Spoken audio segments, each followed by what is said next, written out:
Bien, buenas noches, profesor. Buenas noches, estimados participantes. El día de hoy vamos a dar inicio al nuevo diplomado en investigación criminal y criminalística en la aplicación a la Ley 32.13.0, modificatoria del nuevo Código Procesal Penal.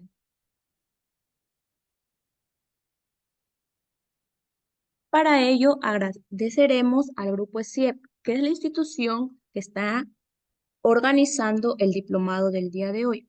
El grupo ESIEP está conformado por las diversas instituciones que pueden observar en pantalla.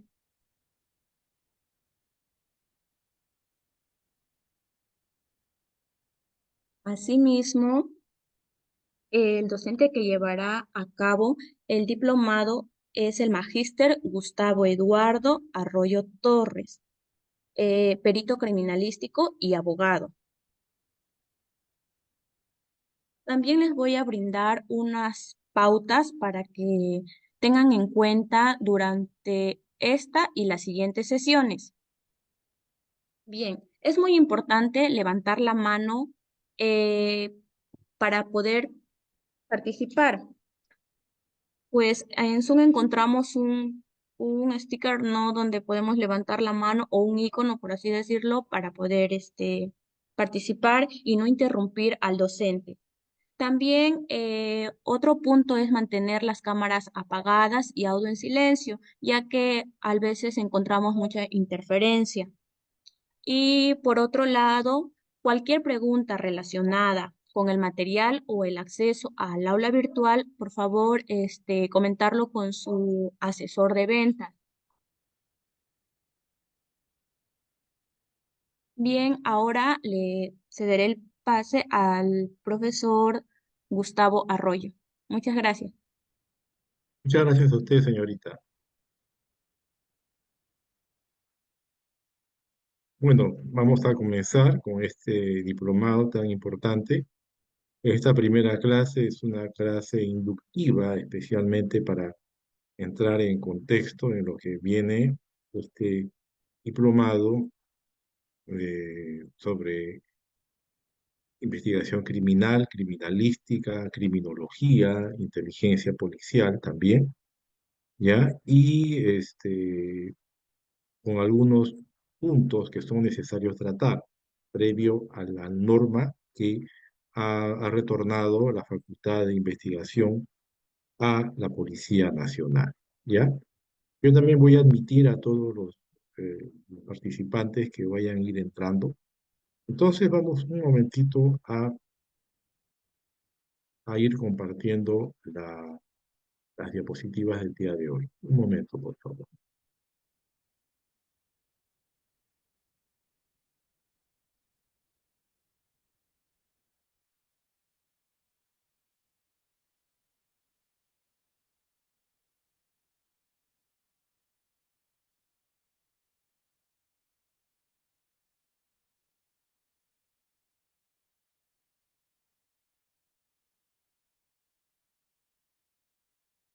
Bien.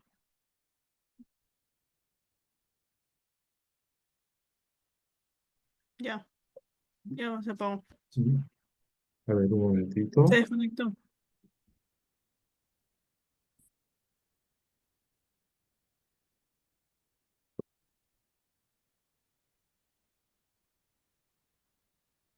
Y ahora sí. ¿Están viendo todo lo que está en pantalla, por favor? ¿Sí?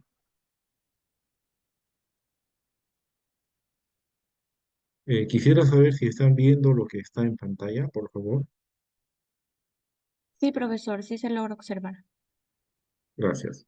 Bueno, vamos a tratar entonces sobre en primer lugar, antes de entrar al contexto de la nueva norma, vamos a tocar varios tópicos, como ustedes han podido ver en la programación de las sesiones, de los módulos del presente diplomado, ¿no? Vamos a hablar el día de hoy algo muy importante para entrar en contexto, ¿no? Sobre la relación entre la criminalística, la criminología, la investigación criminal e inteligencia, ¿no? ¿Qué es lo que pasa? ¿No? Porque estos son términos muy parecidos, ¿no? Mucha gente confunde criminalística con criminología, confunde criminalística con investigación criminal y también confunde criminalística con inteligencia. Yo he visto con mucha preocupación a varios entrevistados que son en teoría expertos en seguridad ciudadana, que son expertos en la lucha contra la criminalidad, y que sin embargo todavía sigue confundiendo algunos términos, ¿no? Inclusive periodistas, ¿no? Muchos periodistas o líderes de opinión que siempre confunden. Por ejemplo, están en la Avenida España y lo primero que dicen es, nos encontramos en la sede de criminalística, ¿no? Estamos confundiendo un tema con otro. O, por ejemplo, expertos en seguridad ciudadana que cuando le preguntan cuál sería para ustedes la solución para todo este problema de criminalidad, esto último con la muerte de ese cantante del grupo Armonía 10 que no ya prácticamente ya llegó el colmo, de los colmos, con todos los sicariatos, con todo el crimen organizado, la extorsión, los cupos, y sin embargo le entrevistan a algunos, entre comillas, expertos en seguridad ciudadana, expertos en investigación criminal, y dicen, lo primero que dicen, la solución es que debe incentivarse la inteligencia, ¿no? Entonces, nosotros, y de repente, ¿qué entendemos por inteligencia, no? Entendemos quizá como cuando éramos adolescentes, cuando éramos niños, esos gadgets, esos gadgets del agente James Bond 007, ¿no? Un reloj especial, un lapicero especial, un explosivo especial, un arma especial, algo que tenía un faro del carro y qué sé yo, ¿no? Unas llantas especiales, ¿no? O unos radares, qué sé yo, ¿no? El tema del 3, el 3D, 4D, 5D y todo lo que es inteligencia artificial, ¿no? Entonces, pero ellos creen que inteligencia es prácticamente como sacar una varita mágica y ya está resuelto todo, ¿no? Entonces, hay temas que hay que prácticamente explicar y si es posible explicarlo con manzanitas, no hay ningún problema. Para eso estamos los docentes, ¿no? Para explicar todos estos detalles. Sobre este particular, he tenido el honor de escribir un libro llamado Diagnósticos y alternativas contra la inseguridad e impunidad en el Perú, ¿no? Es un libro que yo lo escribí y lo edité y lo publiqué el año 2018, donde todo lo que voy a hablar está mucho más extenso, porque es un libro como de 350 páginas. Sin más que decirles, entonces comenzamos con la exposición.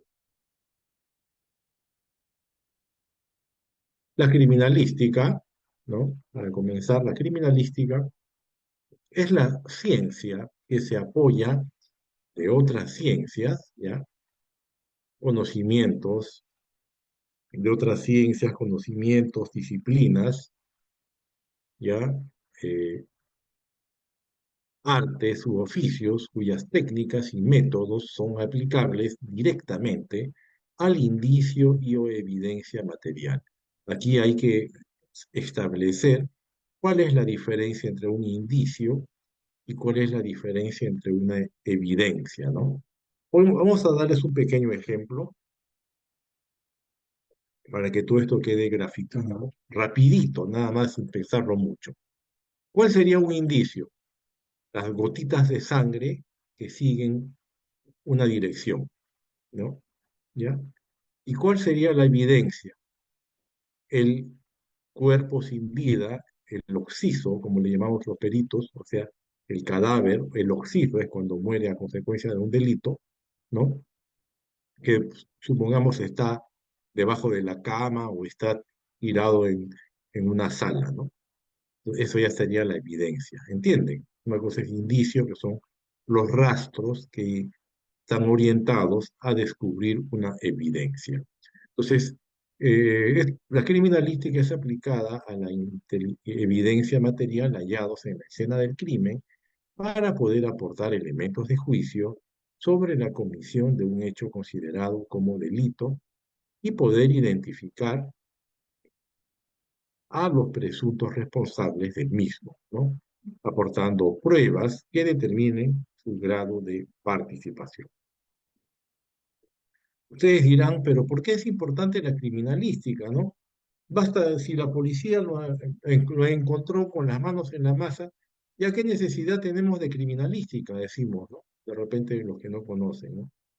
Claro que sí, porque al final va a ser un dicho, va a ser, así le tomen fotos, así le tomen videos, pero si no existe un elemento probatorio documentado, como es un peritaje, una prueba pericial, simplemente ese proceso judicial a, a estar basado en decires, en dichos, en fotitos, nada más, en videos, ¿no?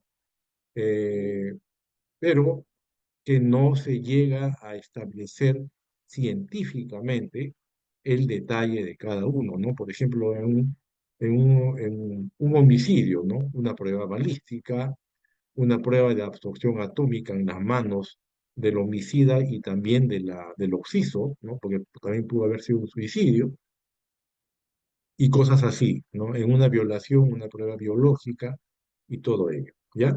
¿Entienden, no?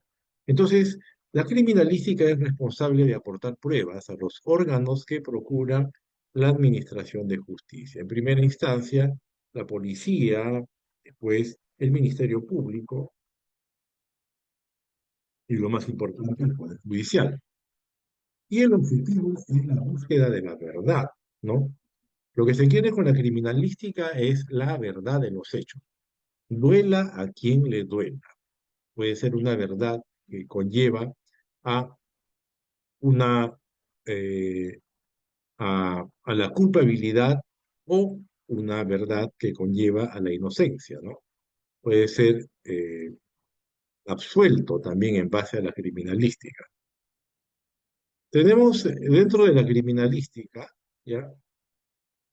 Hay que tener en cuenta que estos estudios criminalísticos, ¿no? Que lo conocemos todos, los peritos, los hombres de blanco, ¿no? Los forenses, como le llaman en algunos países, ¿no? Estos estudios criminalísticos se apoyan en métodos y técnicas propias del trabajo de distintas disciplinas, ciencias auxiliares y laboratorios periciales, ¿no? Entre los que tenemos, por ejemplo, el arte forense, el retrato hablado, ¿recuerdan? El photofit o identikit que era antiguamente, ¿ya? La antropología forense, ¿no? Especialmente la reconstrucción de cuerpos, ¿no? Esto se dio bastante cuando el año 2005, por ahí, 2004, se hicieron las investigaciones de en las exhumaciones de los terroristas que participaron en la toma de la residencia del embajador de Japón, ¿no? Para saber cómo habían fallecido realmente, ¿no? Si habían muerto en combate o si habían muerto con un tiro de gracia, ¿no? Entonces, todo eso, ahí participó bastante la antropología forense, donde entra a tallar bastante el trabajo en restos óseos, ¿ya? Tenemos la balística forense. Recuerden, en todo lo que es criminalística, ¿ya? El sufijo, la palabrita final de cada ciencia debe llevar la palabra forense para que sea parte de la criminalística. Cuando lleva al final la palabra criminal y no forense, es porque es parte de la criminología. De criminalística y criminología vamos a hablar a detalle, ¿ya?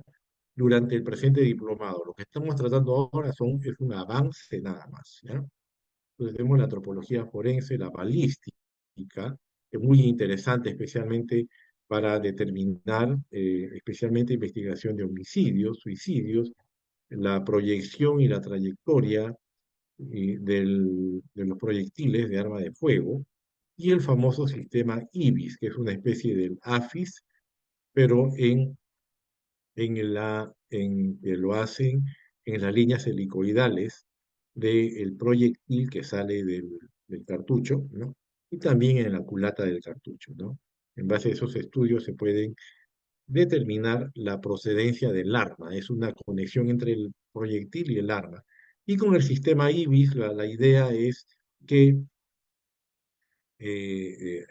exista un convenio entre la SUCAMEC y la Dirección de Criminalística para que todas las armas de las personas que vayan a sacar su licencia, y especialmente las armas de la Policía Nacional y de las Fuerzas Armadas, sean sometidas a este sistema para tener ya registradas las armas con su correspondiente proyectil identificador, ¿no? De tal manera que al encontrarse, digamos, un proyectil en el cuerpo, en el cuerpo del occiso, ¿no? Del finadito, basta con este sistema para poder, ya de una manera mucho más sencilla, en cuestión de horas, establecer de qué arma provino el disparo. Con eso ya se resolvería más del 50% del caso.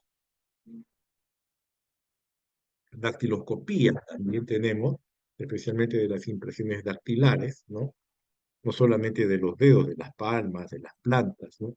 Del pie. Recuerden, en el caso de los recién nacidos, es un examen que hacen en sus huellas plantares, ¿no? Entonces, y esto sí cuenta con el apoyo del LAFIS, que hoy en día es bastante difundido, especialmente en los bancos, en las notarías, ¿no? Cuando hacemos un trámite, pasamos el lector biométrico. La documentoscopía, conocido como la grafotecnia, ¿no? En mi caso, yo soy perito en grafotecnia de la Corte Superior de Lima. Con la bendición de Dios, ahí estoy ya desde el año 94, o sea, 31 años como perito ya judicial. Entonces, igualmente, ¿no? Es el estudio de los documentos, de las firmas, ¿no? Para establecer la autenticidad, falsedad, para establecer la procedencia, para establecer autoría, para establecer antigüedad, para establecer fraude en el tiempo. La entomología forense es un tema un poquito difícil, un poquito de mal gusto, ¿no? ¿Por qué? Porque estamos hablando aquí de el tema de los antrópodos, de los insectos que se instalan en los cadáveres y esos sirven especialmente para establecer la antigüedad de el fallecimiento, ¿no? Entonces, eso ya, de acuerdo a las moscas, esas moscas verdes que conocemos, moscardones, ¿no? Que le decimos, a los gusanitos y todas esas cositas, ¿no? Es una parte un poquito dura. La hematología es parte de la bioquímica, es parte de la biología.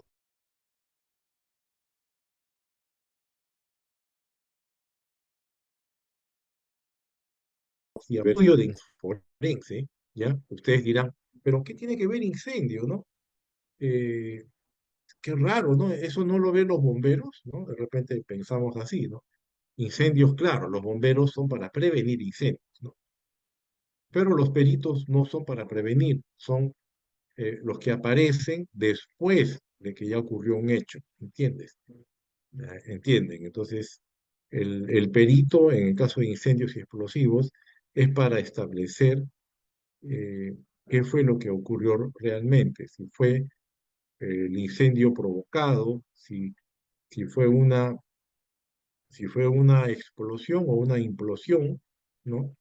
Ya, un caso clásico, un ejemplo real, lo ocurrido en el Banco de la Nación del centro de Lima, que sufrió un incendio durante la marcha de los Cuatro Suyos y se tuvieron que llamar a peritos argentinos para que puedan dar su estudio del caso, ¿no? Y que al final se estableció que fue un incendio provocado y que no vino de afuera, sino vino de adentro, ¿no? Medicina forense, ¿no? Aquí tenemos los famosos médicos forenses que son parte del Ministerio Público, conocidos como los médicos legistas, ¿no? Para establecer, por ejemplo, identidad, causa de muerte, si hubo penetración, si hubo defloración, ¿no? Si hubo estrangulamiento. Especialmente trabajan los coleguitas médicos en la morgue. La meteorología forense, especialmente las condiciones climáticas, ¿no? Cuenta con el apoyo del CENAMI, ¿no? Cuando existen casos, por ejemplo, el famoso caso del joven Ciro Castillo, ¿no? En el Cañón del Colca, ¿no? Y también se tuvo que trabajar con meteorología forense. Odontología forense para la identificación de, especialmente de cadáveres, ¿no? Recuerden cuando un avión es siniestrado, causa un incendio, causa un impacto tan tremendo que las personas quedan irreconocibles, ¿no? Luego del incendio, luego del impacto, y la única manera como identificarlos es mediante el estudio de la odontología forense que se les pasa a las personas que van a viajar. Así era antiguamente, me parece que hoy en día ya se ha perdido esa costumbre. Tenemos también la patología forense, especialmente las pistas que llevan a la causa de la muerte, grafotecnia, que ya lo hemos visto, la tricos- tricoscopía, que es el estudio de los cabellos, ¿no? Sean cabellos, sean vellos, vellos íntimos, ¿no? Vellos vaginales, ¿no? Por ejemplo, o vellos de las personas en sus zonas íntimas, vellos, le llaman los vellos púbicos, ¿no? ¿Ya? Entonces, todo eso sirve especialmente para establecer, identificar casos de violaciones, ¿no? O de homicidios, ¿no? Recuerden, eso se basa en el principio científico de la criminalística de intercambio, ¿no? Queda siempre el cabello del asesino en el cuerpo de su víctima, o queda el cabello de la víctima en el cuerpo del asesino también, ¿entienden? ¿No? Los peritajes contables también ahora es parte de la criminalística, ¿no? Muy útil para investigaciones de lavado de activos, enriquecimiento ilícito y corrupción de funcionarios, para establecer especialmente si hubo desbalance patrimonial, cómo pudo comprar una casa, cómo pudo comprar esto, de dónde tenía el dinero, es muy valioso. También tenemos la fotografía forense, que es transversal a todo lo que les estoy comentando, la fisionomía forense, las características de un rostro en base a modelados, ¿no? Prácticamente se hace con apoyo con yeso y con modelados forenses para reconstruir prácticamente una cabeza, un rostro, ¿no? La genética forense es parte de la biología forense, tránsito, que al igual que los peritajes contables, que no eran considerados inicialmente, en criminalística hoy en día cobran mucha importancia, especialmente por las compañías de seguros también, ¿no? Entonces acá se aplican diferentes técnicas de análisis químicos, fragmentos de pintura, la frenada de las llantas, que sirve para medir la distancia, medir la velocidad con que iba el vehículo, etcétera. Hasta el momento, ¿alguna pregunta, alguna inquietud, por favor, señorita delegada?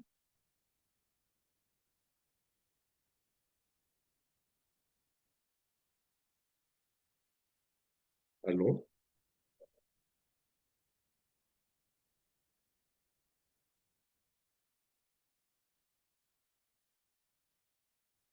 A ver, Gracias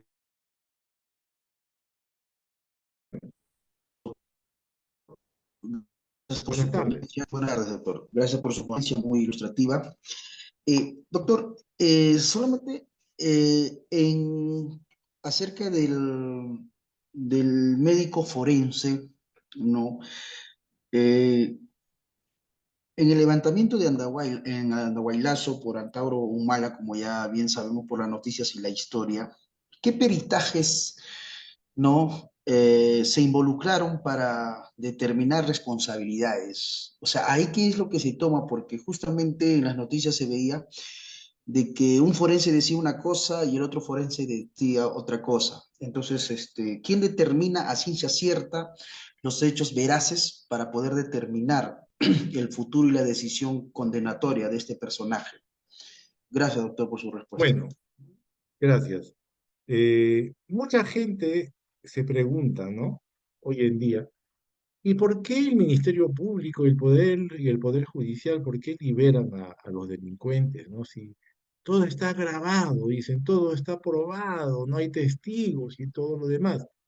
Porque no lo hacen en gran parte porque hubo una deficiente labor criminalística, ¿no? Entonces, se basan en que testigos, se basan en teorías del caso, se basan en móviles, pero lo que interesa al juez y al fiscal es el trabajo criminalístico. Es como en el fútbol, ¿no? Hoy en día en el fútbol, ¿qué es lo que manda? A ver, qué me dice usted, amigo Bendezú? Ahora, ayer que hemos estado renegando con ese partido. A ver, dígame. Le voy a ser sincero, doctor, no soy partidario del fútbol, más paro con mis libros y bueno, no, ni siquiera sé quién ha ganado, estoy desorientado en esa parte, doctor, disculpe. Bueno, el VAR, ¿no? Entonces, los peritos somos una especie de VAR, ¿entienden? ¿Ya? Entonces, el uso de la tecnología, de la ciencia, para conocer la verdad, ¿no? Con respecto, volviendo a su pregunta al tema del andahuaylazo, para comenzar, los peritos no pueden opinar en los medios porque la investigación es reservada. No pueden decir que el peritaje de Antauro Humala salió así, asá, que las manchas de sangre era de esto, y que el peritaje balístico tomadas en las armas y el peritaje de absorción atómica tomada en los brazos de eh, ¿cómo le llaman? De los licenciados del ejército, ¿no? Para establecer su participación. Esos son temas que no debieron salir porque son parte de la reserva, ¿no? No tiene por qué salir esas. Pero de repente ha salido a opinar algún connotado perito para dar una apreciación, ¿no?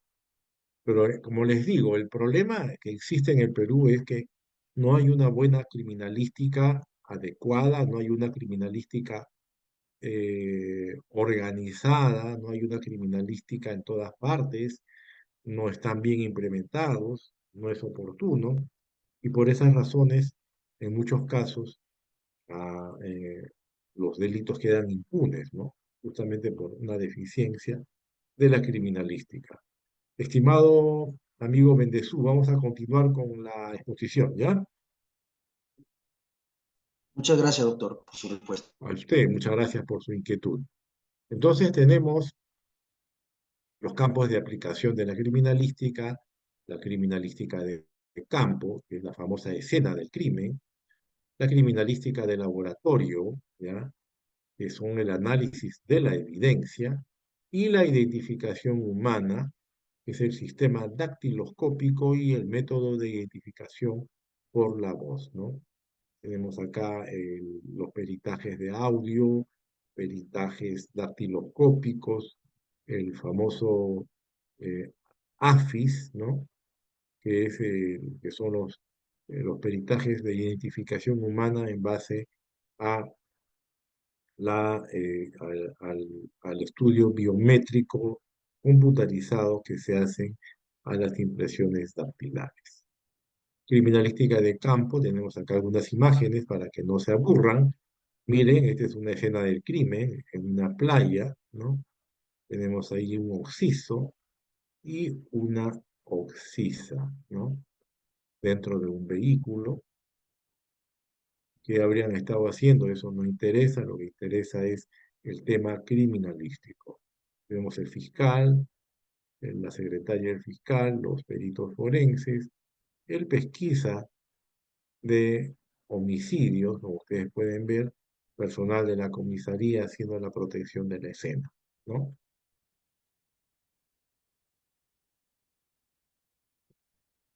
Tenemos, por ejemplo,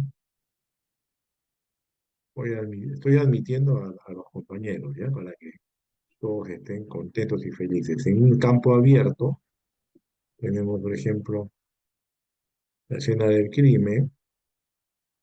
La escena del crimen es la fuente de información del perito y el pesquisa. Consecuentemente, es el lugar donde se ha producido un hecho delictuoso o presumiblemente delictuoso, ¿no?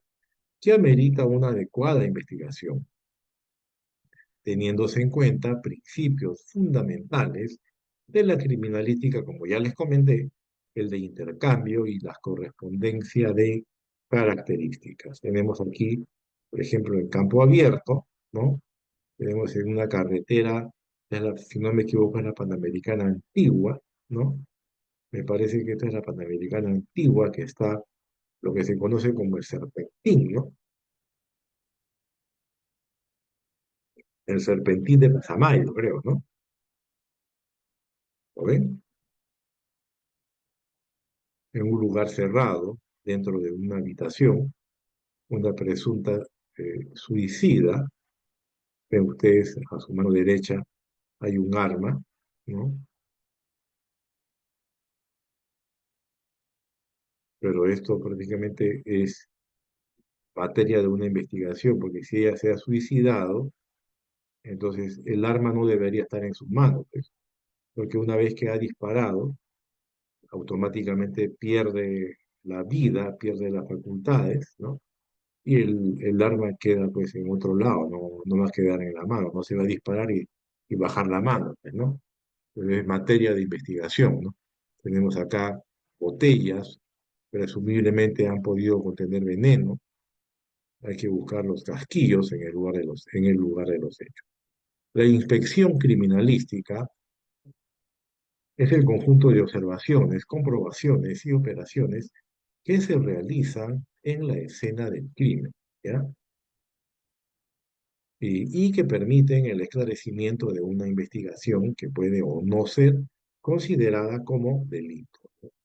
Es la labor técnico-científica que se realiza en forma metodológica en la escena por los peritos de criminalística, de acuerdo a su especialidad y cumplimiento, en este caso cumpliendo los requisitos de inmediatez, precisión y minuciosidad.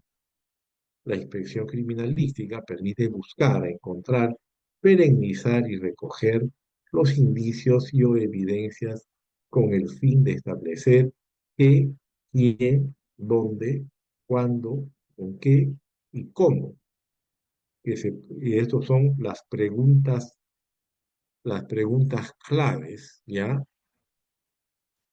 Y también el cuándo, acá faltó el cuándo, ah, claro, está el cuándo.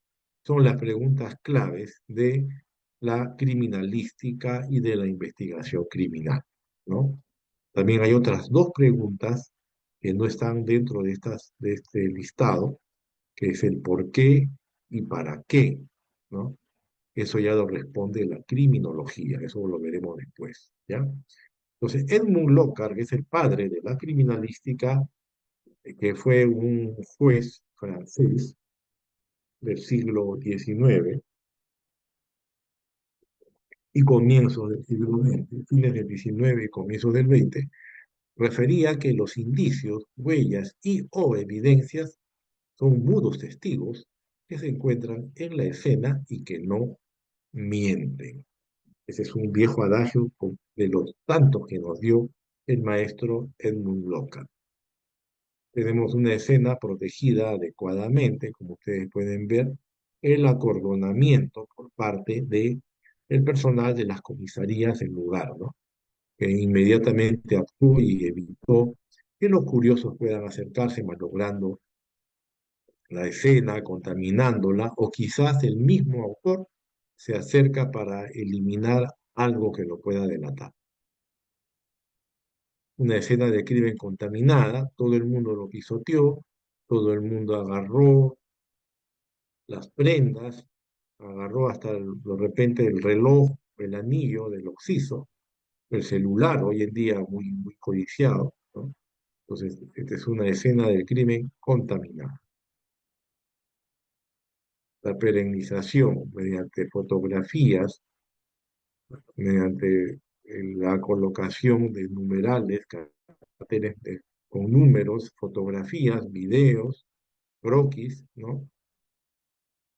La utilización de equipos para establecer especialmente los rastros de llantas, ¿no? Mediante los moldeados de yeso, se establece especialmente de qué calidad de llantas eran las que estuvo en el lugar, ¿no? Y en base a eso ya se hace el cotejo con los vehículos de los sospechosos y bingo. Recojo de huellas dactilares también en las huellas dactilares en los vidrios, en el chasis del vehículo. Inspección de medicina forense, ¿no? Ven ustedes ese occiso, prácticamente tiene ya por lo menos unas 9 a 10 horas de fallecido, porque ya está con inicios de lo que conocemos los peritos como rigidez cadavérica, ¿no? El cuerpo se pone como una estatua.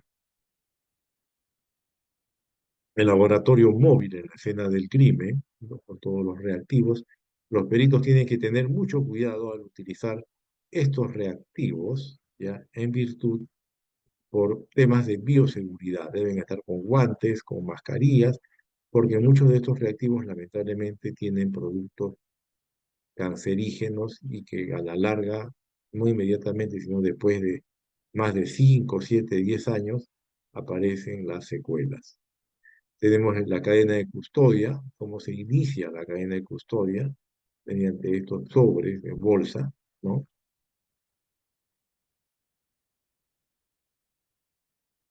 Y los principios rectores de la criminalística, ¿no? ¿Cuáles son?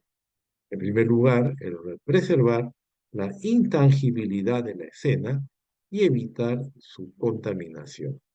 En segundo lugar, la escena del crimen es el más fructífero manantial de información. Otro dicho muy conocido, otro adagio del el abogado y juez penal Edmund Lockhart, el padre de la criminalística, es el tiempo que pasa, es la verdad que huye. Entonces, ese dicho no pierde vigencia, ¿no? Es la verdad. Mientras más tiempo pasa, los indicios, los elementos probatorios se van desvaneciendo, contaminando o desapareciendo, como ustedes quieran llamar. En toda escena del crimen, ¿ya? Es importante la presencia, a ver, un ratito,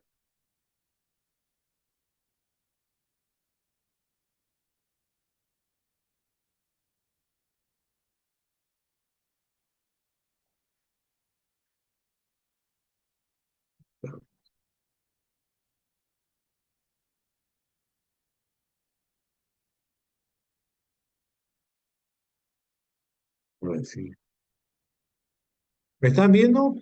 ¿Me están viendo lo que está en pantalla? ¿Sí?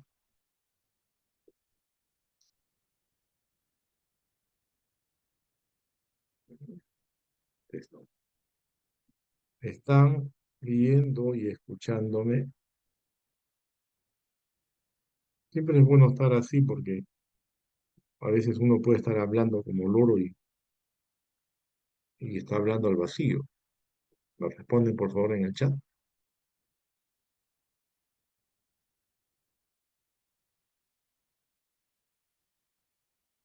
Ya, muy bien, Raquel Antesana Gamero. Ok, Marco Lipe. Muy bien, Marco Lipe. Sabía que Lipe es apellido italiano, ¿no? Ok. En toda escena del crimen es importante la presencia del perito de criminalística. Buenas ¿Ya? noches, docente. ¿Cómo está? ¿Qué tal? No sabía, disculpe, no Gusto. sabía que era un apellido italiano. Sí, solamente que el nombre italiano correcto es con doble P, pero es apellido italiano. Seguro es del norte, de Piura, ¿no? No, no, magíster, soy del sur, de Puno. Ya, de todas maneras, indague, el apellido Lippe es italiano. Yo estuve por España e Italia y había varios amigos que apellidaban Lippe. Muchas gracias. Los ok, a usted. Los indicios y o evidencias son nudos testigos que se encuentran en la escena del crimen. No existe el crimen perfecto. Mire, no existe el crimen perfecto, sino una inadecuada investigación. Entonces tenemos que la observación del perito es muy fundamental en la determinación. Y el pesquisa es el ejecutor o director de la escena del crimen. ¿Qué es lo que pasa? ¿Quién es el perito y quién es el pesquisa? ¿No? Hay que hacer esa distinción también, que hay que conocer, ¿no? El perito es el hombre de blanco, es el forense, la señora que está con su mandil blanco, ¿no? Es perito, ¿ya? Eh, esta señora es perito y el señor con su chalequito de la Dirincri es el pesquisa. La señora del mandil blanco es perito de la Dirección de Criminalística y el señor con su chalequito es de pesquisa o investigador de la Dirección de Investigación Criminal, ¿no? ¿Entiende, no? Y el que está es es el médico forense. ¿Se dan cuenta? Es un grupo multidisciplinario de profesionales que van a estar evaluando, en este caso están dentro de una escena del crimen, de un homicidio, por sicarios o intersicarios, como le llamábamos antiguamente, ¿no? Entonces, es importantísimo para conocer la verdad de los hechos. Vamos a ver la importancia de conocer los niveles de abordaje en la escena del crimen, ¿no? El primer nivel, esto se da en los hechos delictuosos, en la escena del crimen, el abordaje en la escena. El primer nivel de abordaje en la escena del crimen, tenemos conocimiento del hecho y aislamiento de la escena del crimen, protección de vestigios, indicios y evidencias. ¿Esto quién lo hace? Personal de las comisarías, que son los primeros en tomar nota del delito. Tiene que hacer la protección y aislamiento, ¿no? Cercano. Verificación y comprobación del hecho, colocación de los implementos básicos de bioseguridad, elaboración de actas, tomar nota, registro cronológico, perenización de la escena, fotografía, comunicación por los medios más rápidos, y esto, como les dije, está a cargo del personal policial, de las comisarías, de las DIVINCRIS, de las unidades especializadas también y del Ministerio Público. Entonces, ¿qué es lo que pasa aquí? Eh, Se toma conocimiento de un hecho, pero ¿cuál está por encima?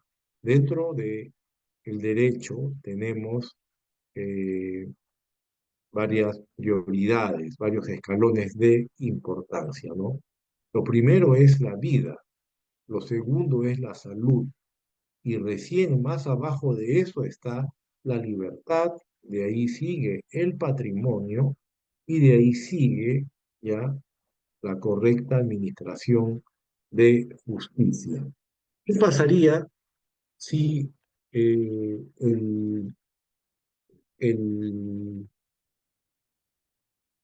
la víctima en un delito de tentativa de homicidio o de lesiones queda gravemente herida, ¿no?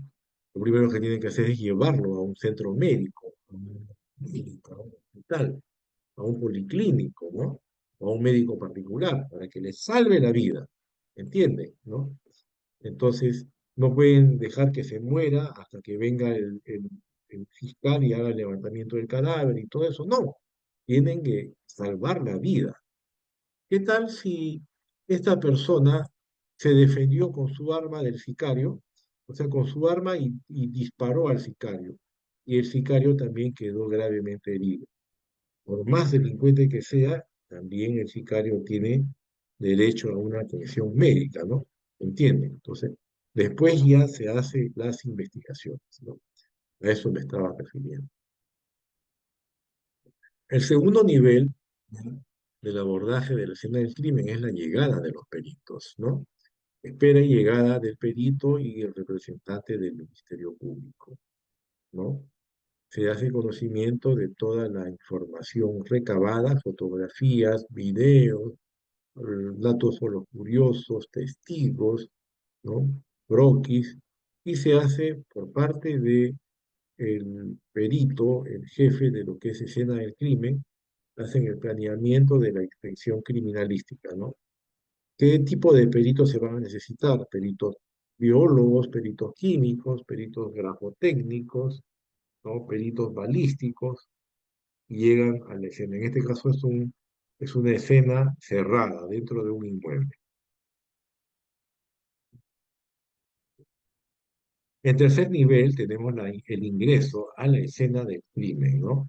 Ubicación y numeración de los indicios y evidencias, tomas fotográficas, panorámicas y otros, croquis, y los peritos que se van a necesitar, colocación de implementos de bioseguridad, perenización de la escena con fotografía, con videos hoy en día, método de cuadros o de 4 puntos, de esquina a esquina, método de espiral para la búsqueda, o el peinado que le dicen, ¿no? Se levanta croquis y planimetría, tratamiento de indicios y evidencias, levantamiento de casquillos, sustracción de pólvora, sustancias líquidas, de repente sustancias biológicas, un condón, manchas de semen, manchas de sangre, cabellos, pelos, todas esas cosas. Impresiones huellas dactilares en el lugar de los hechos. Se levanta el acta correspondiente. ¿Lo ven? El cuarto nivel comprende el procesamiento de los indicios acopiados, llamados ahora muestras levantadas en el lugar de los hechos, y son derivados a los diferentes gabinetes o laboratorios de balística y explosivos, genética o biología con ADN, química con el famoso examen de absorción atómica, espectrofotometría, medicina, biología, ingeniería forense, grafotecnia y psicología. La identificación particularmente de la persona comprende medios variados y efectivos, según sea el caso, como la filiación, la identificación individual, papiloscópica o logoscópica, examen clínico forense, la sinaléctica, eh, mediante señales, instrumental, antropológico, etcétera, ¿no? Dentro de este cuarto nivel tenemos el apoyo de otros profesionales ya cuando el tema es mucho más profundo, hay que recurrir a otros profesionales como psicólogos forenses, ingenieros, antropométricos y otros que se puedan requerir. Sobre los psicólogos, no olvidemos que una cosa es psicología forense y otra cosa es psicología criminal. La psicología forense es parte de la criminalística y la psicología criminal es parte de la criminología, que lo veremos en unos momentos, como vamos a ver ahora. Hasta aquí, ¿alguna pregunta, alguna inquietud? Ali Coronado ha levantado la mano. Dígame, estimado Buenas Ali. noches. Buenas Doctor, una noches. consulta. Se entiende que los peritos provienen en su generalidad de la práctica permanente, es decir, son policías en actividad quienes tienen esa especialización. Sin embargo, un ciudadano que no ha sido policía puede llegar a ser perito, salvo los por la propia especialidad, ¿no? De los ingenieros químicos, los psicólogos, etcétera. Pero, por ejemplo, para llegar a ser perito grafotécnico, eh, ¿Hay una institución que promueva o que certifique? Eso quería, por favor, doctor, muy amable. Gracias. Hay algunos diplomados y hay algunos, inclusive hasta maestrías de criminalística, que por este medio obviamente no puedo dar ese dato, pero es cuestión de que ustedes investiguen, y pueden hacer sus diplomados y maestrías en criminalística, ¿no? Entonces, yo pienso que ese ya es un buen aporte que aquí en el Perú, ojo, es un buen aporte que yo le doy y ya, eso ya depende de cada uno de ustedes, ¿no? Y de ahí ya ir practicando, ¿no? O sea, una vez que tienen al menos el grado académico de magíster en criminalística, por ejemplo, ¿no? O el título del diplomado, ya ustedes tendrían que contactarse con peritos judiciales que vienen ejerciendo para que vayan apoyándolos, ¿no? Trabajando con ellos para que les pueda dar su correspondiente constancia de tiempo de servicio, ¿no? ¿Me entienden? Entonces, todo eso ya es habilidad, me parece, de cada uno. Antiguamente, claro, éramos la policía, ¿no? Los cursos de especialización, eh, los cursos de capacitación también, nos daban el diploma correspondiente y todo eso. ¿Ok? Muy bien, muchas gracias, estimado amigo. Hablemos ahora sobre la criminología. La criminología viene a ser la disciplina que se ocupa del estudio del fenómeno criminal, con la finalidad de conocer las causas y las formas de manifestación, o sea, cómo se originó el delito, ¿ya? En la virtud, la criminología se trata fundamentalmente de la ciencia causal explicativa. Por eso yo les decía a ustedes que para responder a las preguntas por qué y para qué tenemos la criminología. El móvil del delito es parte de la criminología, el motivo también, ¿no? ¿Ya? Es de carácter multidisciplinario, al igual que la criminalística, ya que basa sus fundamentos en conocimientos propios, especialmente de sociología, en este caso sociología criminal, psicología o psicología criminal y la antropología social, tomando para ello el marco conceptual que delimita el derecho penal. La criminología estudia las causas del crimen y preconiza los remedios del comportamiento antisocial del hombre. El criminólogo es una persona que está capacitada para la prevención del delito, para la disminución de la criminalidad, para el estudio del delincuente y para hacer investigaciones y peritajes en determinada área. A diferencia de la criminalística, que es su hermano, no su hermano gemelo, sino su hermano antagónico, si se le puede llamar así, ¿ya? Su contraparte, ¿ya?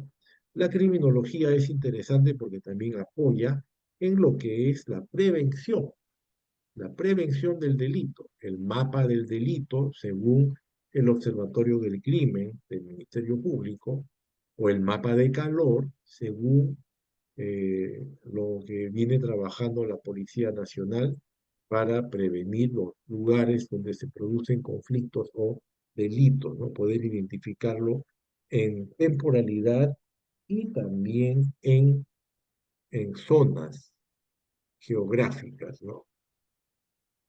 La criminología tradicional entonces se ocupa de las causas de la criminalidad, parte ella de un análisis etiológico, o sea, cuáles son las causas, ¿no? ¿Qué es la etiología? A ver, por ejemplo, vayamos al tema médico.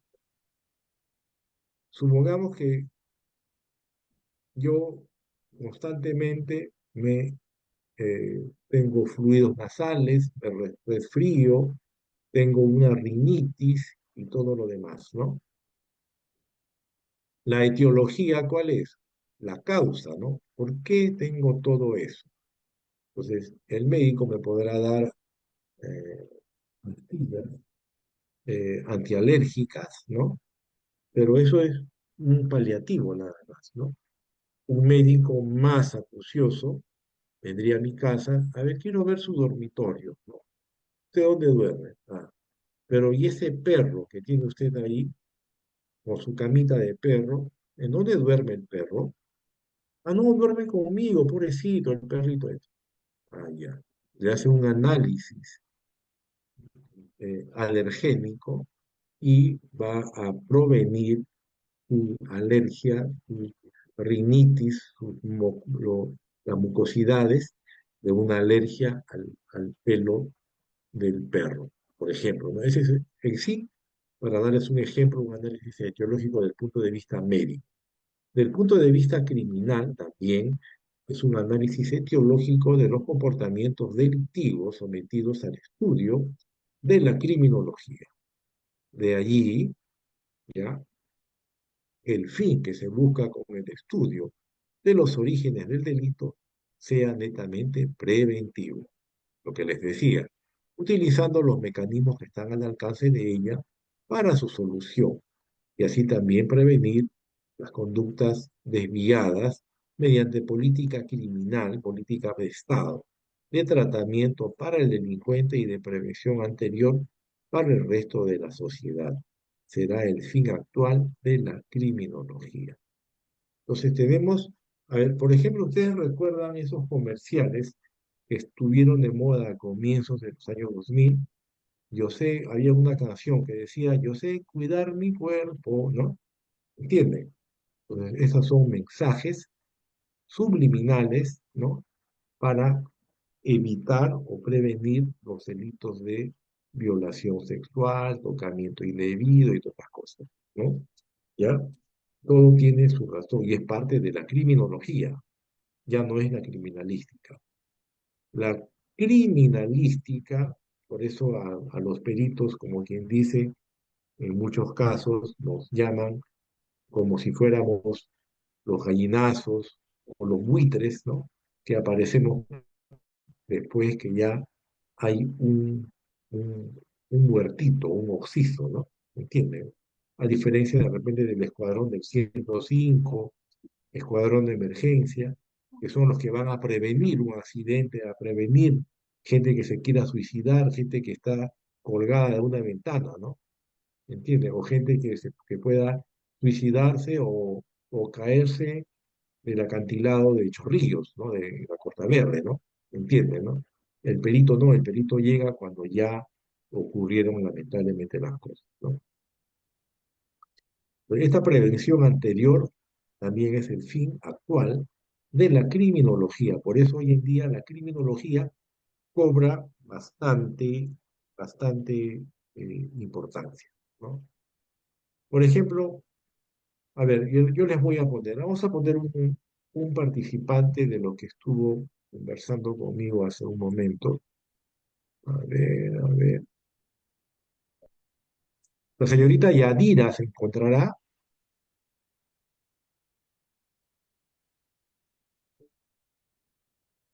Ya, bueno, el señor Ali Coronado, con quien conversé hace un rato. ¿Está? Sí, doctor. A ver, una pregunta, mira, para que quede claro esto. A ver, una medida que debería sacar el gobierno como política criminal sería el prohibir que en las motos, ¿ya? Viajen dos pasajeros, ¿no? Solamente en las motos viajará un pasajero. Si viajan dos pasajeros, deben ser inmediatamente intervenidos por la policía y registrados sus bolsos. ¿Eso es una acción criminalística o criminológica? ¿Qué me dice usted? Sería una intervención criminológica, doctor. Criminológica, claro. ¿Por qué? Porque se está buscando una prevención, ¿ya? Lo otro, estos dos sicarios llegan en una moto, uno se queda en la moto de campana, el otro dispara a su víctima y escapa en la moto. Y sin embargo, son intervenidos por la policía, ¿no? Ya, y llegan los peritos y le toman los exámenes balísticos, tanto al occiso y el examen de absorción atómica en los brazos de los sicarios y de la víctima. ¿Eso qué será? ¿Eso será una acción criminalística o criminológica? Criminalística, doctor. ¿No? ¿Se dan cuenta de la diferencia entre ambos? ¿No? Muy bien, muchas gracias. Entonces tenemos los factores criminológicos exógenos, que son de fuera, todo lo que es exógeno viene de fuera, como la sociología criminal, y los factores criminológicos endógenos, donde está la biología y la psicología criminal. Estos factores son los desencadenantes para el delito, ¿no? La sociología criminal, por ejemplo, un ejemplo, la marcha de Inti y Brian, ¿no? Prácticamente los empujaron, comenzaron a hacer desmanes, desórdenes, y prácticamente los empujaron a la muerte, ¿no? ¿Entiende? ¿Ya? Mientras, eso es exógeno, viene de fuera. Pero ¿cuál será un factor criminológico endógeno? Biología y psicología criminal. En biología, por ejemplo, tenemos eh, como factor biológico, por ejemplo, en el caso de las damas, la menopausia, ¿no? Que algunas mujeres con la menopausia como que pierden los papeles, ¿no? Se vuelven muy irascibles, muy violentas y pueden hasta matar al esposo. O en caso de las mujeres, al dar a luz, ¿no? Le viene un efecto biológico dentro de su ser y también psicológico en estado puerperal y puede matar a su hijo en ese estado, ¿no? ¿Entienden? Y la psicología criminal, a diferencia de la psiquiatría criminal, la psicología criminal son factores internos que coadyuvan a el delito. Sobre la psicología criminal vamos a poner un pequeño video para que ustedes puedan ver la famosa triada oscura, que está el maquiavélico, el psicópata en sí y el narcisista. Eso lo vamos a ver en unos momentos.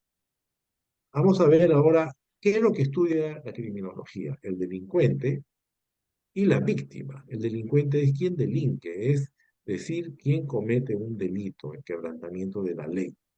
La delincuencia, por lo tanto, está vinculada a las personas que violan las leyes o al conjunto de los delitos. También tenemos la víctima, es el sujeto pasivo de un delito y es en general la persona que ha sufrido ya un daño a consecuencia de un hecho delictual. Puede participar en el proceso penal y tienen derecho a ser oídos y protegidos ante cualquier probabilidad de riesgo. Dentro de lo que está la víctima también hay una disciplina de la criminología que se conoce como la victimología o el estudio de las víctimas, ¿no?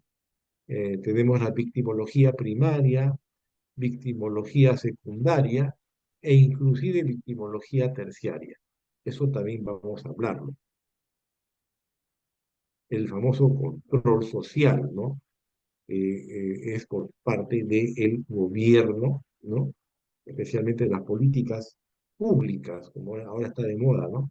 Que es la política criminal, ¿no? Para reducir los índices de criminal, que justamente, yo lo digo claro, en ese aspecto está fallando eh, actualmente el gobierno, la policía, la verdad.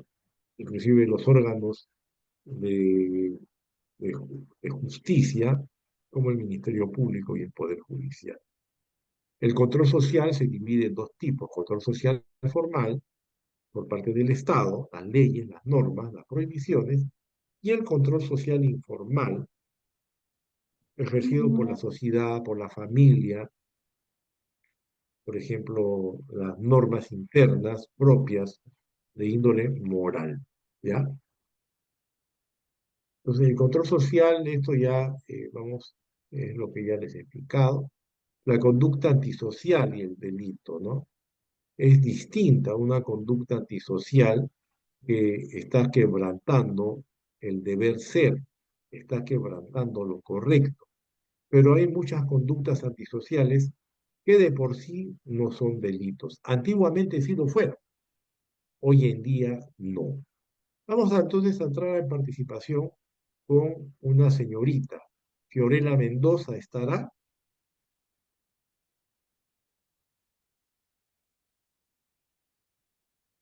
Nancy Rodríguez,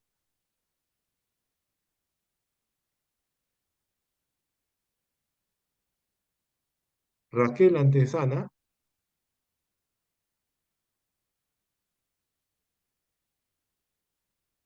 a ver, no hay señorita, Yadira,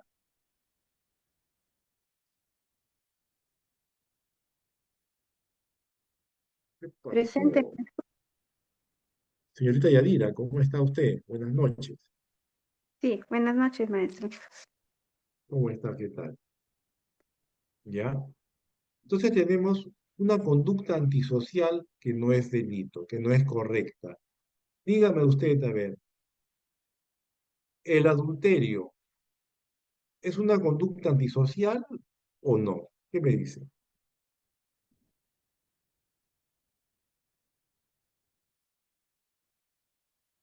Aló.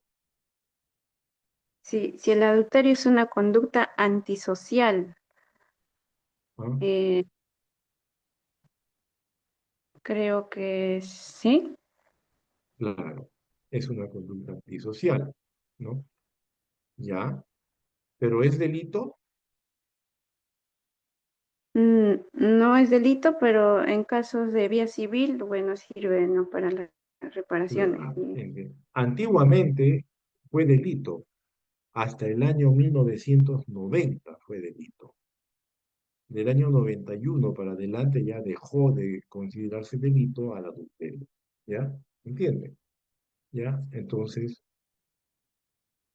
y el tener relaciones sexuales entre adolescentes mayores de 15 años, ¿es delito o no es delito?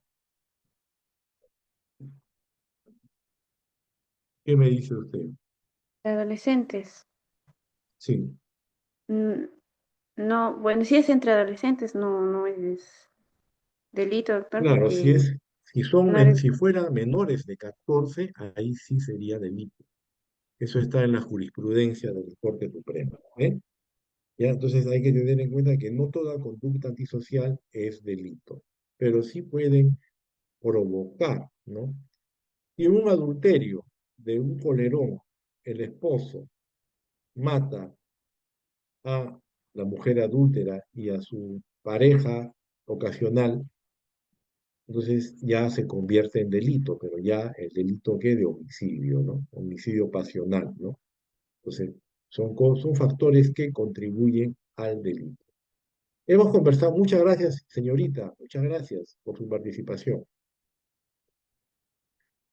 Entonces tenemos, ya hablé, los factores endógenos, los factores exógenos. Endógenos pueden ser biológicos y psicológicos y exógenos, ambientales y sociales, ¿no? Tenemos el objeto de estudio de la criminología. Un segundito, por favor.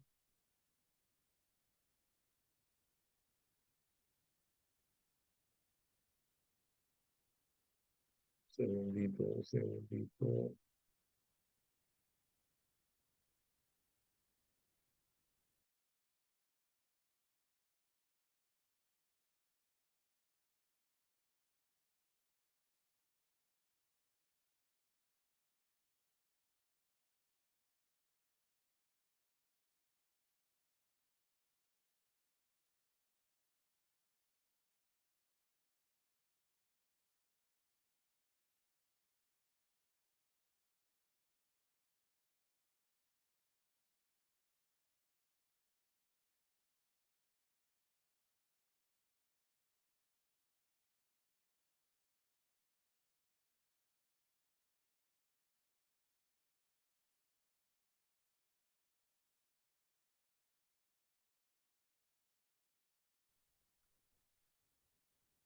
Ahora sí, ¿me ven? ¿Me escuchan?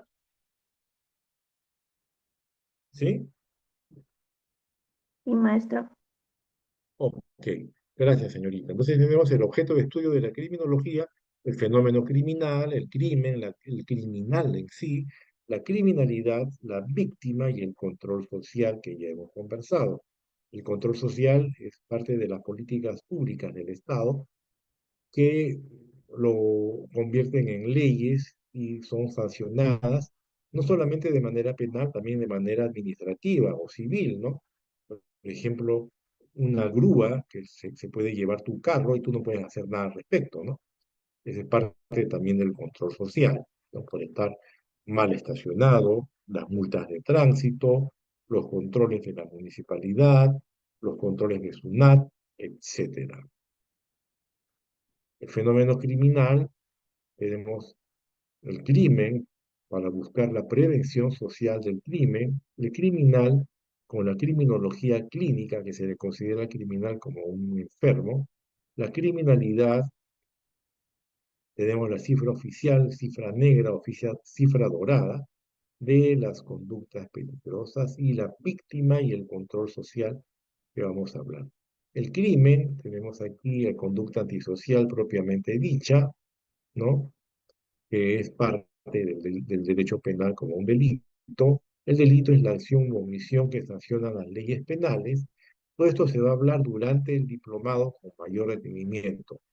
El criminal es el autor del crimen y el delincuente es el sujeto que comete la infracción a las normas penales. Pero el criminal tiene peligrosidad, es la gran diferencia.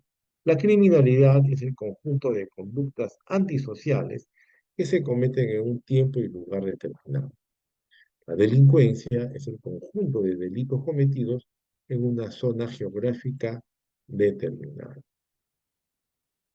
La víctima es la persona que sufre un daño o perjuicio psicológico o físico o menoscabo personal, económico o patrimonial provocado por una acción, ya sea por culpa de otra persona o por fuerza mayor.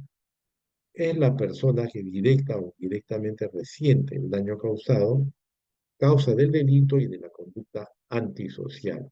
El control social, ya lo dijimos, mecanismos, sanciones que puede inhibir o disuadir de que se realicen actos delictivos. Control social formal e informal, el formal a cargo del Estado, puede ser penal o puede ser inclusive administrativo, como SUNAT, y el control social informal, por ejemplo, la familia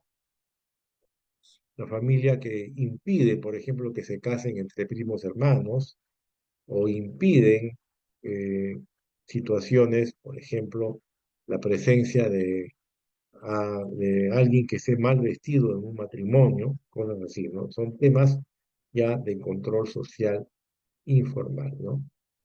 Disciplinas relacionadas a la realidad criminal, tenemos la fenomenología, etiología, prognosis, biología criminal, antropología criminal, geografía criminal, sociología criminal y ecología criminal.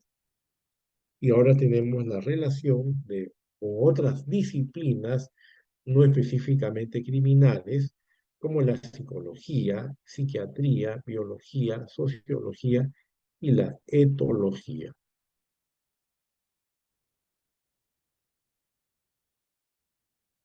Tenemos la psiquiatría criminal, ¿no? Es la rama de la medicina. Recuerden que el psiquiatra es un médico que ha hecho un posgrado de psiquiatría, no es un psicólogo.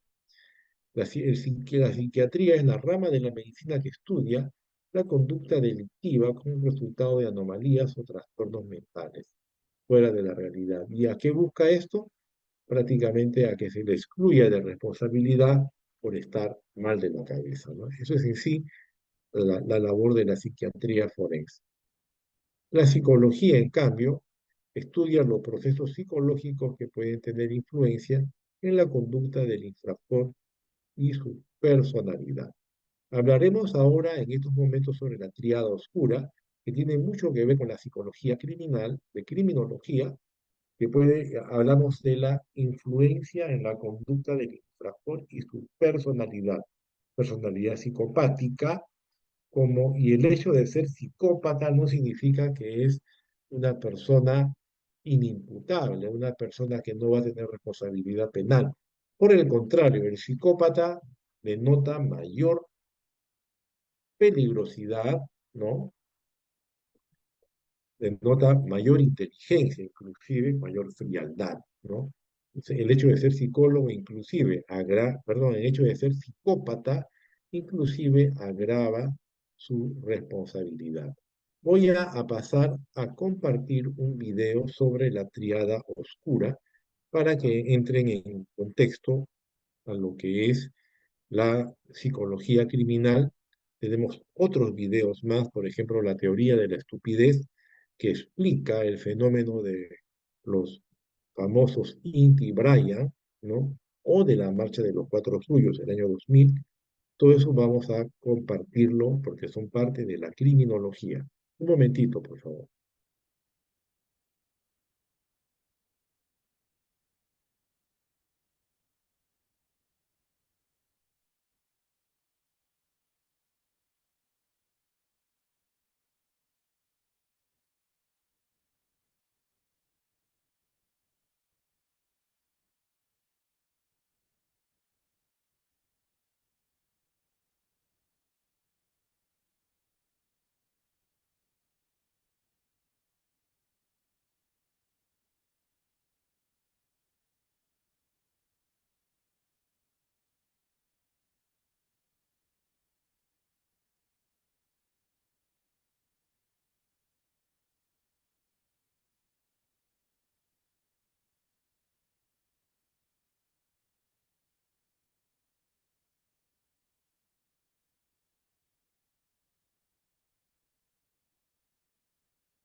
¿Están viendo lo que está en pantalla? ¿Sí? ¿Me escuchan? Sí, profesor. Ya, me dice si lo escuchan, por favor, ¿ya? Sí se escucha y sí se ve. Representa tres rasgos de personalidad. En psicología, la tríada oscura representa tres rasgos de personalidad: narcisismo, psicopatía y maquiavelismo. Si les preguntáramos a los tres quién tiene la personalidad más oscura, el narcisista diría yo, el psicópata diría no me importa y el maquiavélico diría es quien yo quiero que sea.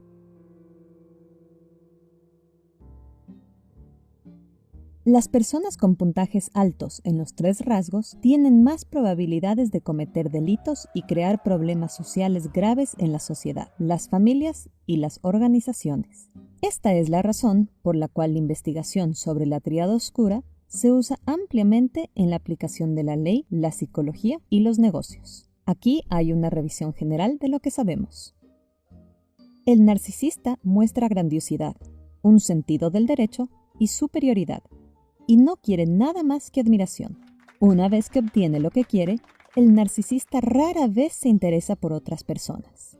Cuando le importa, es para mejorar su estatus, razón por la cual le gusta mezclarse con otras personas exitosas. Parece que están completamente enamorados de sí mismos, pero en la raíz de sus egos inflados, a menudo hay sentimientos de inferioridad profundamente arraigados. Para proteger su yo construido, nunca pueden admitir que están equivocados, razón por la cual mienten o culpan a los demás. Los maquiavélicos carecen de principios, son fríos y tienen una visión cínica de los demás seres humanos. Les gusta el dinero, el poder y ganar, y utilizan la manipulación para conseguir lo que quieren o explotar a los demás. Si la manipulación no funciona, roban o traicionan. Aquellos en lo alto del espectro creen que es mejor ser temido que ser querido y ofenden a los demás como una estrategia para controlarlos. Cuando eres un psicópata, te muestras frío y los demás piensan que das miedo. También muestras poco o nada de miedo, actúas impulsivamente y disfrutas de emociones mentales fuertes. Aquellos en lo alto del espectro no forman ningún vínculo emocional. El resultado es una completa falta de compasión. Eso significa que no tienen problema en ser malos. Si sucede algo terrible, a menudo no sienten ningún remordimiento ni culpa. La investigación nos dice que los hombres obtienen puntajes significativamente más altos en los tres en comparación con las mujeres. Y aunque estas tres personalidades son empíricamente distintas, se superponen. Clínicamente, tanto el narcisismo como la psicopatía se consideran trastornos mentales, mientras que el maquiavelismo no lo es. Si la naturaleza o la crianza son responsables de estos rasgos, ha sido respondido de alguna manera por estudios de gemelos que muestran que el narcisismo y la psicopatía tienen componentes genéticos sustanciales. El maquiavelismo parece ser menos frecuente en parejas de gemelos. Sin embargo, el medio ambiente también importa. Un psicópata no solo puede transmitir sus genes, sino también influir en un niño al ser un modelo a seguir. Un padre maquiavélico comparte con su hijo no solo material genético, sino que también puede mostrarle todos sus trucos. El hijo de un narcisista no solo obtiene los cromosomas de su padre, sino que quizá también experimenta su perfeccionismo. Con los 5 grandes rasgos de personalidad, también conocidos como Ocean por sus siglas en inglés, los 3 se correlacionan positiva o negativamente. Los narcisistas y los psicópatas a menudo están abiertos a nuevas ideas y son extrovertidos. Los psicópatas y los maquiavélicos tienen poca escrupulosidad. Los 3 tipos de personalidad tienen una puntuación baja en amabilidad y los psicópatas difícilmente son neuróticos. Pase lo que pase, los deja fríos. Una explicación evolutiva de estos rasgos podría ser la estrategia sexual. Muchos de nosotros buscamos una vida lenta, invertimos en relaciones a largo plazo, tenemos algunos hijos y dedicamos tiempo en la crianza de los hijos. Los rasgos de la tríada oscura pueden haber sobrevivido porque buscaban optimizar una vida rápida. Sus antepasados vivían en un mundo impredecible y peligroso. Debido a una vida más corta, buscaron muchas parejas sexuales. No dedicaron tiempo a la crianza de los hijos y no invirtieron en relaciones humanas. Esto también puede explicar por qué se esfuerzan en entornos competitivos, como las corporaciones. Aquí, un maquiavélico puede usar el encanto y los insultos para manipular a otros. El narcisista, su apariencia física, y un psicópata, amenazas físicas. Y, como a todos les falta compasión, a menudo se abren paso a codazos hasta la cima. Tal vez por eso los 3 rasgos oscuros están bien representados en la gestión de nivel superior. Pero también hay desventajas. Si tu mente fue programada para ser impulsiva, agresiva y egoísta, también es más probable que abuses de las drogas, te sientas excluido, sufras depresión o termines en la cárcel. Es por eso que no solo podemos encontrar formas de protegernos de estas mentes más oscuras, sino también sentir empatía por ellas. Después de todo, tal vez no eligieron ser así. ¿Y tú? ¿Heredaste algunos rasgos de la tríada oscura? Y si ese es el caso, y lo conoces, ¿desarrollaste estrategias para enfrentarlos? Comparte tus pensamientos en los comentarios.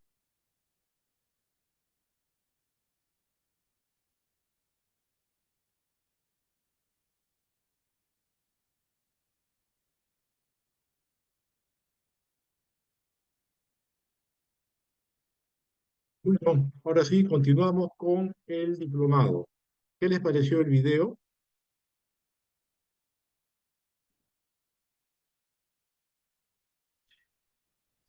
Asombroso. Todo esto es parte del diplomado que vamos a llevar de criminalística, criminología, investigación criminal, inteligencia, etcétera. También voy a compartir un libro de mi autoría en el presente diplomado. Claro, ese libro lo tengo en formato digital porque el formato físico ya se agotó en menos de un año, se agotó todo el formato físico y el formato digital voy a compartir con todos los que se inscriben en el presente diplomado. Entonces, sin más que vamos a continuar con la parte más importante, que es justamente la diferencia, no solamente de criminalística con criminología, también criminalística con investigación criminal y la criminalística con, a ver un momentito, aquí está, aquí nos habíamos quedado. Ajá, hemos retornado.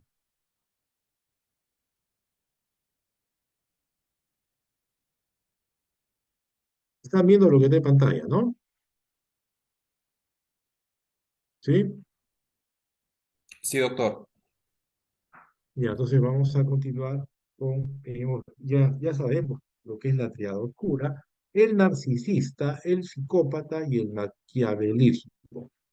Vamos a poner un ejemplo clásico de un psicópata, ¿ya? En las historias de ficción. El agente James Bond 007 es el típico psicópata. Él puede matar a alguien y, no, y como si nada pasara, puede inclusive tomarse una botella de vino y debajo de la mesa donde toma el vino, el cadáver de su víctima, ¿no? Ese es el psicópata. No tiene, tiene la mínima misericordia, tiene el mínimo arrepentimiento, ¿no? De lo que hace, ¿ya? El narcisista mundo, en nuestro mundo político peruano, hay alguien, un narcisista que ya no está con nosotros. ¿Me da su nombre? A ver, ¿qué me dice? Docente, puede ser Abimael Guzmán. Podría ser, no, a nivel Guzmán era Machiavelli. Un narcisista que ya no está con nosotros es el expresidente Alan García, ¿no? Y dentro de lo que son los maquiavélicos tenemos a Vladimir Guzmán, por ejemplo, ¿no? Que todo lo tenía dominado como un juego de ajedrez, ¿ya? Ahora sí, vamos a continuar. Etología, dentro de la criminología, la etología es el estudio científico del carácter y modo de comportamiento del hombre. Tenemos también la sociología, ¿no? Sociología criminal, ¿ya? Que es quizá lo más importante en la criminología porque los factores que inciden al delito generalmente son externos, ¿no? Prácticamente hay gente que empuja a otras personas a cometer un delito. El caso, por ejemplo, de los que asesinaron a ese hincha de Alianza Lima en el Estadio Monumental, ¿no? Hace ya algunos años, ¿no? Se vio influenciado por las barras bravas que prácticamente lo inducieron a cometer el delito, ¿no? La biología, los factores pueden ser cromosómicos, pueden ser factores genéticos, pueden ser factores inclusive hormonales, ¿no? Que pueden influenciar a la comisión de delitos. Ya les dije, la menopausia, la andropausia, el estado puerperal, ¿no? Ya, factores endocrinólogos, o endocrinológicos también entran a batallar acá. La relación con otras disciplinas criminales de la criminología, el derecho penal, política criminal, ya les dije de qué se trata. Derecho penal a las normas jurídicas para combatir al delito, la política criminal, las normas de gobierno justamente para combatir la conducta antisocial. Hablaremos ahora de la victimología, ya para terminar la criminología. Victimología, hemos escuchado bastante de ello, ¿no? Entonces tenemos es la, especialmente el daño por parte de las víctimas de un delito, que por lo general es un daño físico, daño económico, pero también inclusive daño psicológico, moral, ¿no? Se le puede llamar, ¿no? Especialmente en los delitos, por ejemplo, de violaciones contra la libertad sexual. Tenemos la victimización primaria, secundaria e inclusive terciaria. La victimización primaria la victimización primaria se entiende como la consecuencia derivada de haber padecido un delito, que cuando va acompañado de violencia o experiencia personal con el autor, puede ir acompañado de efectos que se van a mantener con el tiempo y pueden ser efectos físicos, sobre todo psíquicos o emocionales, económicos o de rechazo social. ¿Ya? Esa es la victimización primaria. La victimización secundaria, que es lo peor que existe, es que se deriva de las relaciones de la víctima con el sistema jurídico penal, porque lo van a estar notificando, le van a estar en audiencia y audiencia, en manifestación tras manifestación, en declaración tras declaración, y en cada una de esas citaciones o de esas comparecencias le van a reabrir la herida, ¿no? Eso es inclusive más negativa que la primaria. Y la victimización terciaria, aunque no lo crea, ya no es por parte de la víctima en sí, sino es por parte del autor de la víctima, ¿ya? ¿Entiendes? O sea, ¿por qué? Por la estigmatización que sufre comienza a ser rechazado por la sociedad, ¿no? Así esté arrepentido, pero ya va a sentir esa victimización terciaria. La victimología se como rama de la criminología, ¿no? Esto ya lo hemos visto.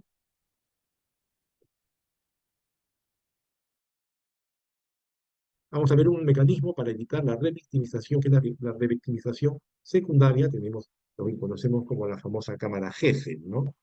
¿Qué pasa cuando un niño o un adolescente sufre de delitos de violencia sexual, ¿no? Entonces, no le van a estar abriendo la herida y para que vaya a declarar, para que vaya a dar mayores detalles, ¿no? Se utiliza psicólogos criminales, o sea, psicólogos criminológicos, mejor dicho, que son especialmente en pediatría, que son quienes le van a hacer preguntas sobre el tema, pero abordarle de una manera indirecta para que no sufra mayor trauma, para que no le reabran las heridas, ¿no? Y a un lado de la sala de la Cámara Gesell va a estar el juez, la fiscal, los abogados, los peritos, los familiares de la víctima, y al otro lado, inclusive los autores del delito, ¿no? Entonces, la Cámara Gesell eh, lleva el nombre de su autor, un filósofo, pediatra y psicólogo norteamericano, Arnold Gesell. Mucha gente pensaba que era alemán, ¿no? De Estados Unidos, ¿ya? Entonces, y es justamente el detalle que les acabo de comentar. De esa manera se evita la revictimización y el niño, como jugando, a dar detalles de lo que ocurrió y especialmente orientado a identificar al autor del delito. Todo esto va a ser parte de este diplomado de criminología, criminalística e investigación criminal. Tenemos ahí el esquema de la Cámara Gesell. Hablaremos sobre la criminalística versus criminología, ¿no?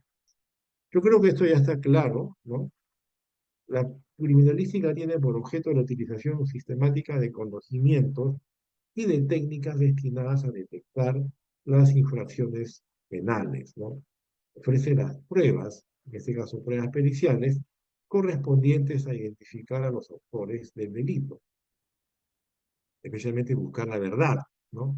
Puede ser autor o no puede ser autor, ¿no? La criminalística es pues una ciencia compleja puesta al servicio de la investigación procesal penal y por ello atiende fundamentalmente a los aspectos materiales o físicos del delito y de su autor o autores. La criminología propiamente dicha estudia las causas, la génesis y el proceso del fenómeno delincuencial, sus efectos, sus víctimas, su control, sus remedios, que pueden ser de carácter penal o no. La relación existente entre ambas disciplinas es que la criminología le proporciona a la criminalística material valioso a través de las causas o génesis del delito, de manera que la criminalística pueda causar sus investigaciones para el esclarecimiento de los hechos, así como la identificación de los autores. ¿Cuál es ese nexo, no? Entre criminología y criminalística. Sirven, hay algunas, por ejemplo, los grafólogos, grafólogos de criminología y los grafotécnicos de criminalística, ¿no? Trabajan en equipo para obtener mayores pruebas, ¿no? ¿Entienden? O sea, se complementan en sus actividades para a uno les sirve, trabajan, se complementan en muchas oportunidades. La criminología, entonces, otra diferencia importante en la criminología, sus disciplinas tienen el sufijo de criminal, biología criminal, antropólogo criminal, psicólogo criminal, sociólogo criminal, ¿no? Etcétera, ¿ya? Entonces, mientras que la criminalística tiene el sufijo de forense, biólogo forense, antropólogo forense, psicólogo forense, ¿entienden, no? ¿Ya? Entonces, todo ello, al tener el sufijo forense o la segunda palabra forense, sabemos que es criminalística. La criminología puede definirse como la disciplina científica que tiene por objeto el estudio de los factores del delito, de las conductas desviadas relacionadas con el delito del delincuente y de la víctima. Mientras que la criminalística es una ciencia penal auxiliar que mediante la aplicación de sus conocimientos, métodos o tecnología al estudio de las evidencias materiales, descubre y verifica científicamente la existencia de un hecho presuntamente delictuoso y a los responsables aportando las pruebas a los órganos que procuran la administración de justicia. Ya les dije, diferencia entre grafología y grafotecnia, ¿no? La grafología, ¿para qué sirve? Estudian la escritura y las firmas de las personas para conocer la personalidad y los rasgos psicopatológicos con tendencia criminal. Mientras que en la grafotecnia estudian lo mismo, las firmas y los manuscritos, pero con la finalidad de establecer si son auténticos o no son auténticos, si pertenecen al puño gráfico de su titular o no, ¿no? Si son falsificados, o de repente ha habido un fraude en el tiempo, que es una firma que corresponde a 1990, no al 2025, ¿no? Y eso se hace mediante un estudio de evolución gráfica de la firma. Ahora veamos, ya para cerrar, la criminalística versus la investigación criminal. ¿Cuál es la diferencia entre ambas?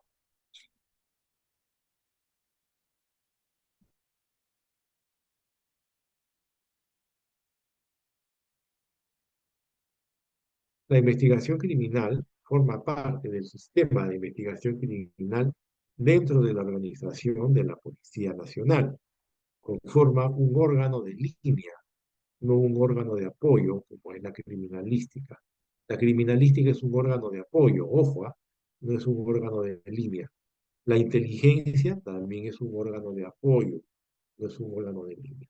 El órgano de línea, que es el ejecutivo en sí, es la investigación criminal, que está a cargo de los pesquisas o detectives, ¿ya?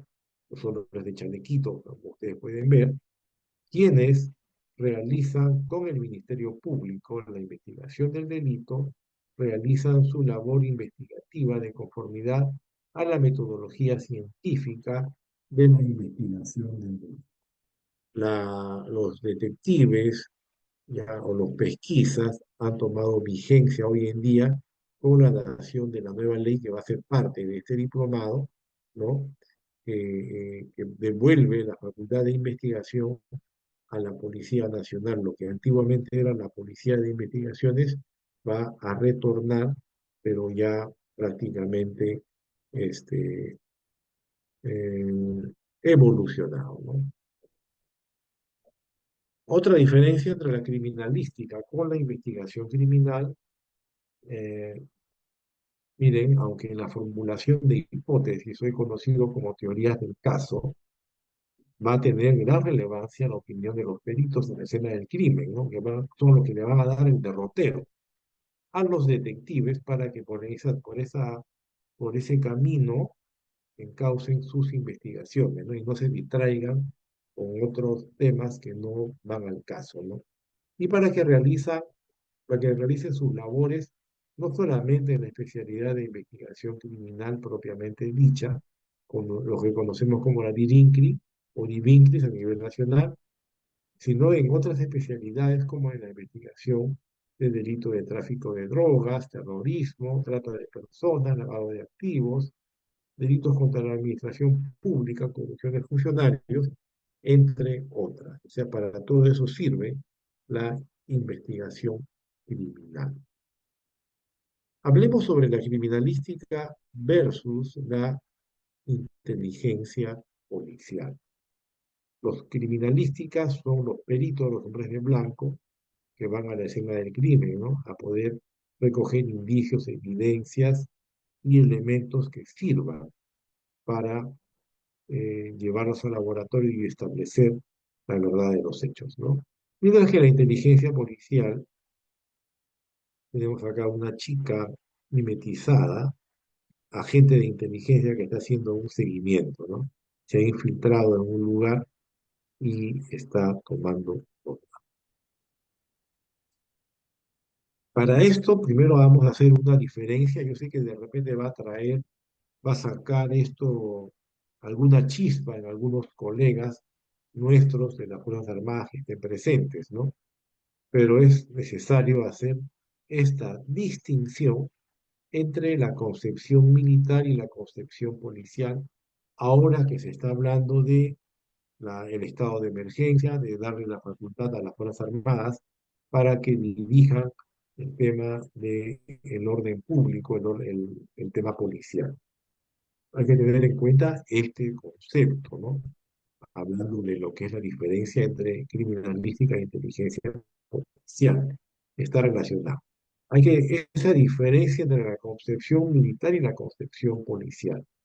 El criterio de éxito en la resolución de conflictos para las instituciones policiales es absolutamente distinto del criterio de victoria, ¿ya? En las instituciones militares. Incluso conceptos como el de triunfo, heroísmo u el honor se ubican en las instituciones militares por encima de los derechos fundamentales, ¿no? La estructura militar está diseñada para operar en enfrentamientos armados, situaciones excepcionales para las instituciones policiales, que en algunos casos ni siquiera van a aportar armas. El principio de proporcionalidad en el uso de la fuerza es extraño en las instituciones militares, ¿no? En todo lo que es los cuerpos militares utilizan la fuerza, utilizan las armas, ¿no? Eh, a discreción, o sea, sin, sin medirse, ¿no?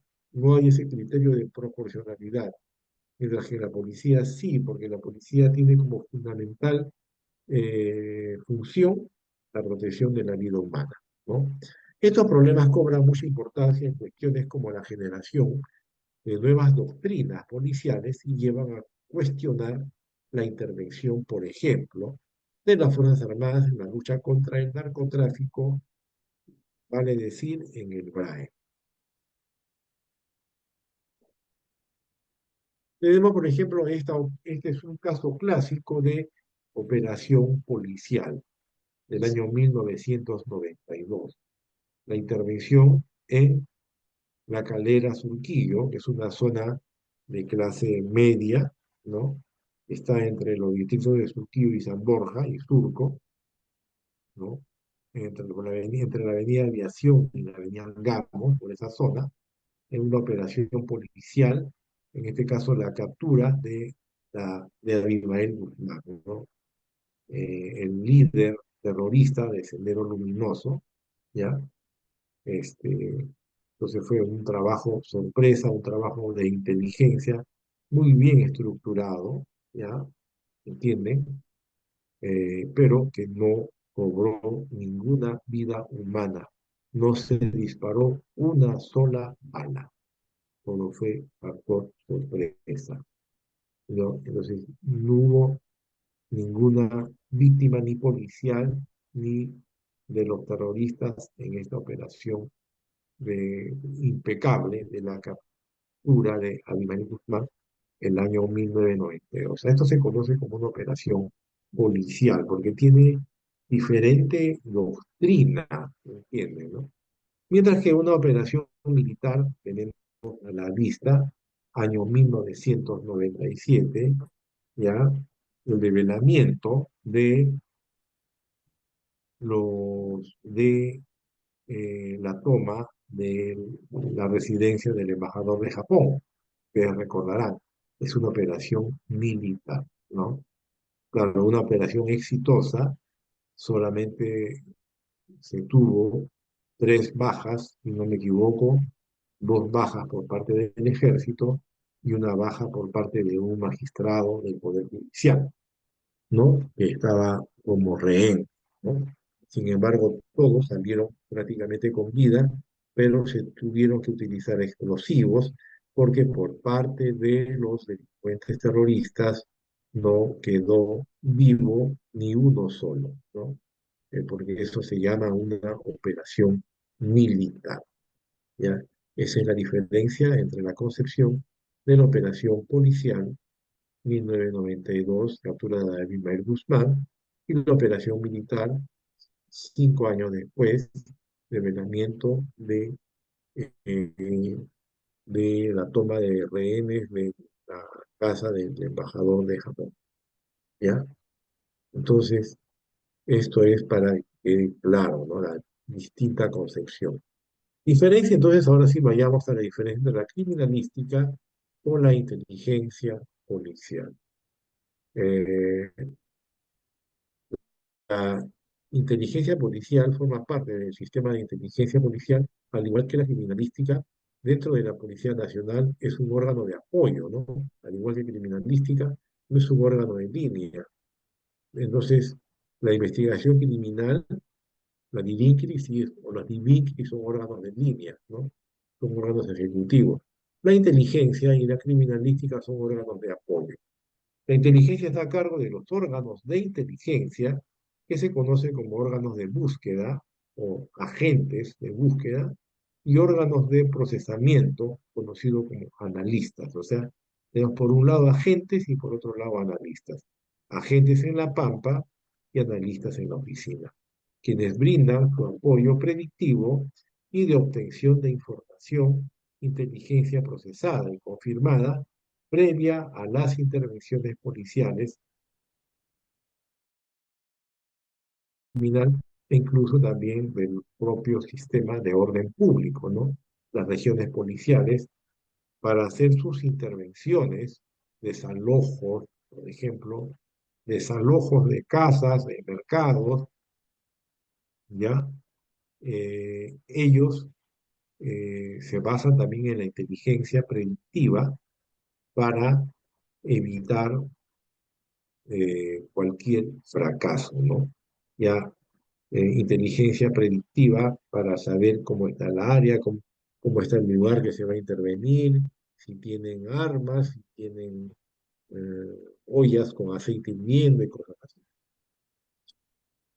La inteligencia policial realiza su labor de conformidad a los procedimientos de inteligencia, pues forma parte del Sistema de Inteligencia Nacional a cargo de la DINA, la Dirección de Inteligencia Nacional, ¿no? Sus actividades tienen carácter de secreto. El agente de inteligencia no se deja mostrar, está compartimentado, está mimetizado en un lugar. Realizan sus labores de apoyo no solamente en la especialidad de investigación criminal o DIVINCRI, sino también en el resto de especialidades como eh, tráfico de drogas, terrorismo, trata de personas, lavado de activos, corrupción de funcionarios. Son los agentes que se van a infiltrar.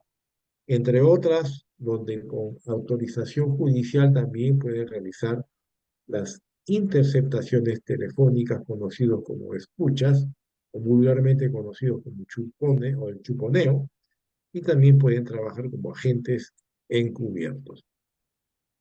Hasta aquí, ¿alguna pregunta, por favor?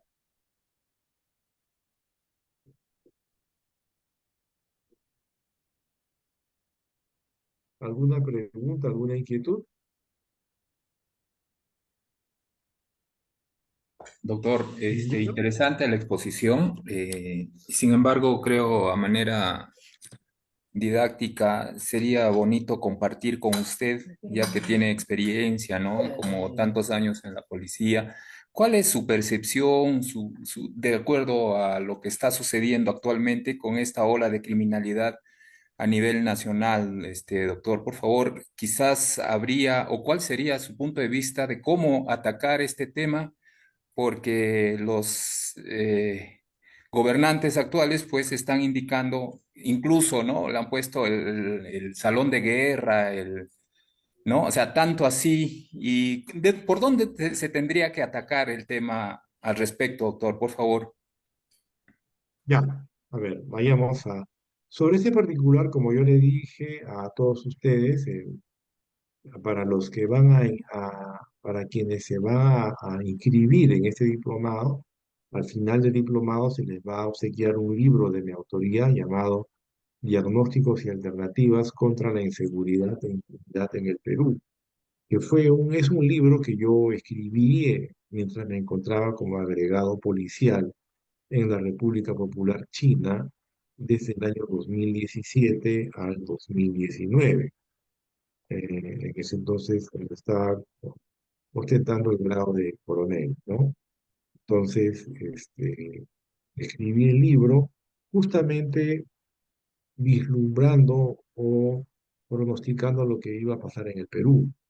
En este libro yo inclusive hago referencia al control de extranjeros por parte de la policía china, ¿no? Que los extranjeros tienen que controlarse solitos, chequeándose ellos mismos su tarjeta de residente en las comisarías para que la gente de la policía vea sus actividades, a qué se dedican y todo eso, ¿no?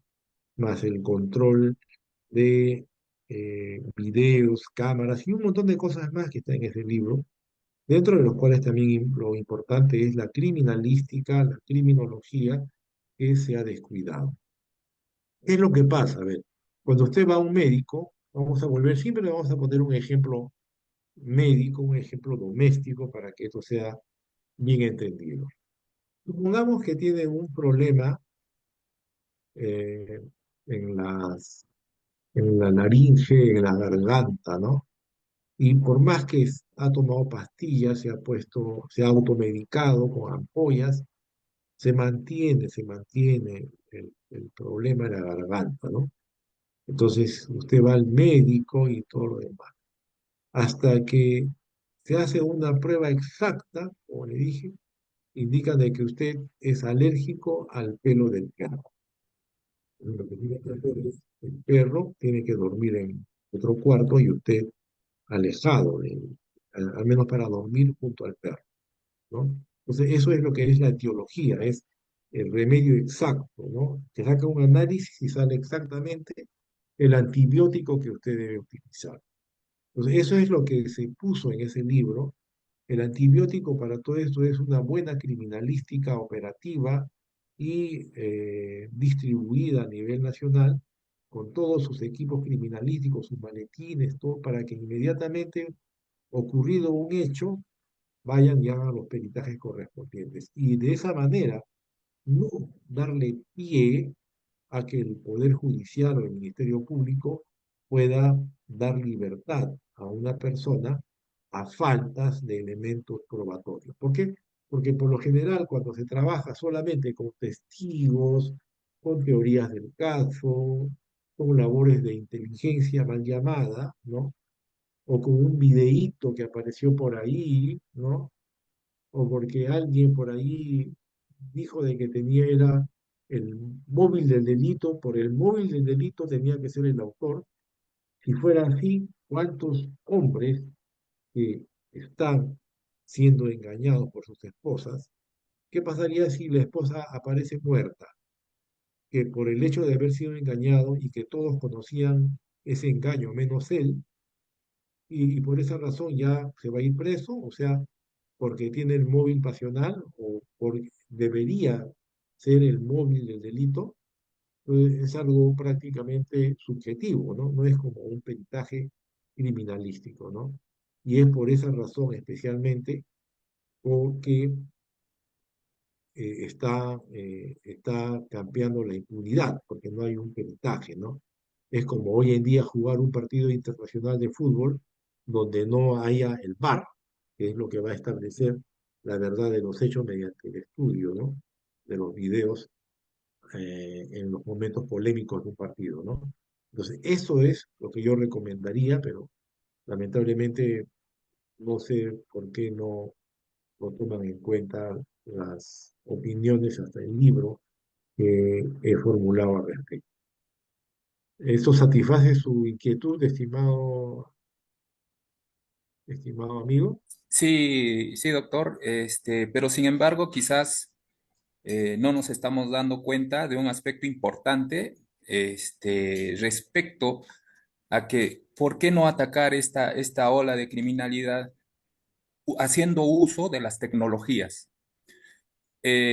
¿Por qué? ¿A También, qué me refiero? Yo, particularmente en algunos casos de investigación, cuando se solicitaba información por determinado hecho a estos, ya sea Claro, Movistar, etcétera, para algún tipo de información, hay un tipo de demora bastante tiempo, 6 meses, 5 meses.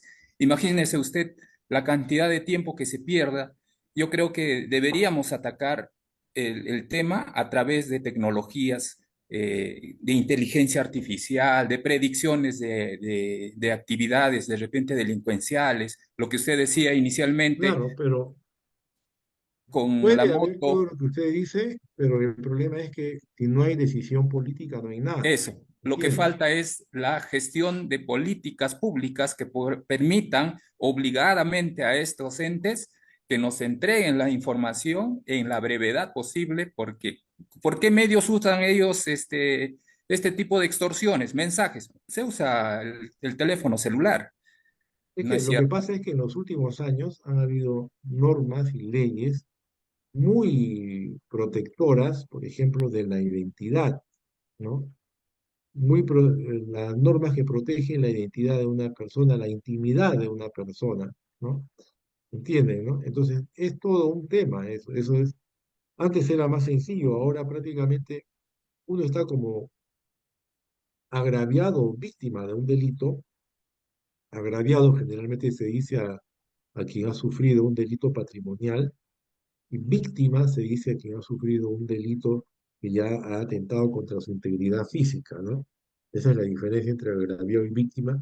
De un delito, uno va a poner una denuncia y prácticamente todo está burocratizado. La única manera de que usted pueda detener a una persona es cuando sea en flagrancia o dentro de las 24 horas. Creo que ahora lo han ampliado a 48 horas, ¿no? Pero pasado ese término, ya nada más tienen que hacerle su carpeta fiscal, investigar y bueno,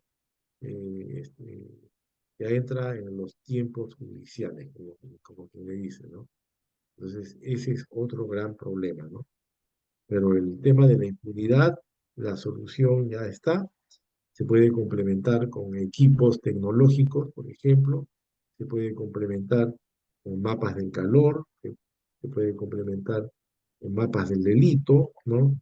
Se puede complementar especialmente personal policial o de serenazgo que salgan a las calles como antiguamente. Yo no sé por qué en la calle yo no veo efectivos policiales, yo veo muy pocos. Tantas motos, no sé en dónde están, no los veo. Políticas públicas, normas, por ejemplo, prohibir que las motocicletas transiten con dos personas, ¿no? Que sea automáticamente intervenidos, ¿no? Intervenidos, chequeados, cateados y todo eso. Eso no veo, la verdad, veo mucha pasividad. Y yo no sé por qué no veo policías en las calles como antiguamente había. A ver, ¿alguien más desea participar?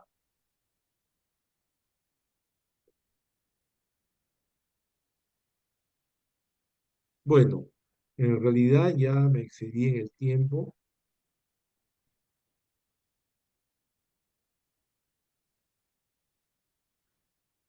Quisiera conversar de repente con la señorita Becerra, Ángela Becerra del grupo de CIEP. ¿Alguna indicación?